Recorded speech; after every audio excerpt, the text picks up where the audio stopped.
In this tutorial, I will learn how to use the map functionality to view my farms, tracts, and fields. From the land page, if I have farming interests documented with FSA as an operator, owner, or other producer, and I click the blue View Farm Records button, I am brought directly to the View All Farms page.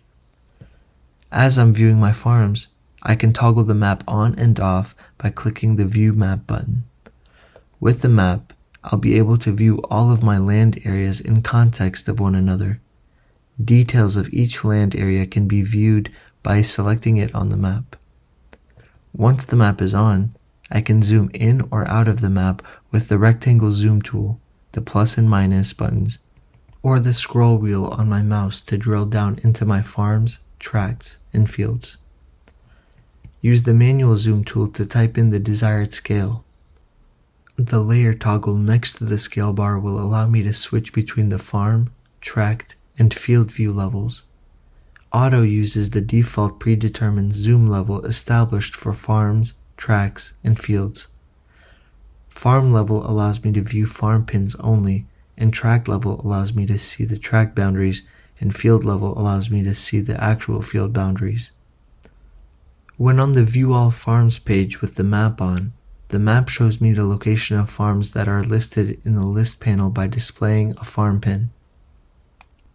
Farm pins either show the number of farms in proximity or the actual farm number. Clicking on the farm pin will zoom me in until the farm number pin can be displayed. Once I click to select a specific farm, the list updates to display associated tracts, and the map will zoom in to show the tract boundaries as well. To view details about this tract, click on the Details link next to the tract number to view information such as location, operator, land use, and base/yield information. Once I click to select a tract on the map or the tract card in the list panel, the map will zoom in to show the fields associated with this tract. The list panel will drill down to show a list of fields as well. To view details about a specific field, I can select it on the map or select the field card on the list panel. This will open up the field details, which show information such as location, other tenant, and any applicable CRP information. If I want to view more of the map, I can close the list panel. To open the list panel again, I can select the arrow highlighted in blue. I can change the imagery displayed on the map by using the imagery drop-down menu. Nape is the default imagery, but I can switch the imagery to hybrid, satellite, street, and topographic. Creating new areas of interest can be done by utilizing the draw tools to create a graphic.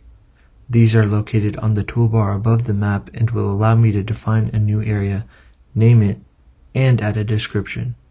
Please watch the Draw Tools tutorial video for more information. You can use the Select tool to select multiple areas of interest to save or delete.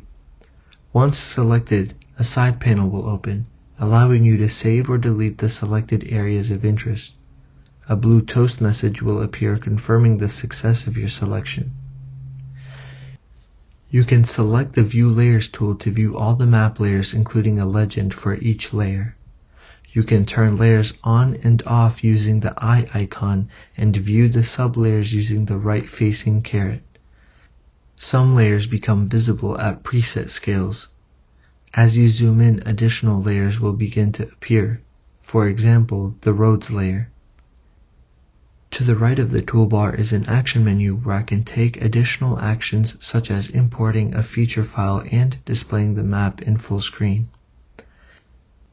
If I want to see the map in full screen, I can choose that from the three-dot menu here and select full screen view.